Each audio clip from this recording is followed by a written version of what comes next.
8 наурыз әйелдердің халықаралық мейрамы күні барлық төл мереке иелерін жергілікті полиция қызметінің басшысы Елнұр Бұқаев құттықтады. Осы күнде бүкіл халықаралық әйелдерді мейраммен құттықтаймын. Келешекте барлықтарыңызға зор денсаулық, аспандарыңыз ашық болсын, семьяларыңызда бақыт тілеймін. Бұл күні жол сақшылары күшейтілген режимде жұмыс атқарды.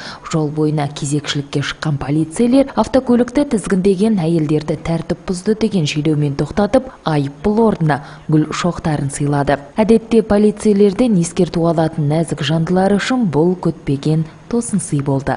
Мерекеңізбен, мынау сізге барлық жақсылықтар сізге тілейміз.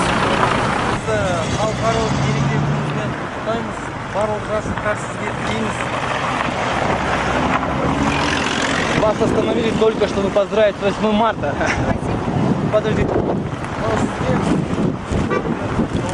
Жолдарыңыз болсын, сау болыңыз. Мерекеңізбен. Мерекеңізбен, дәде. Көп жасаңыз. Сізге тоқтат деп атсам. Праздник поздравить етіңіздер. Әмин, рахмет.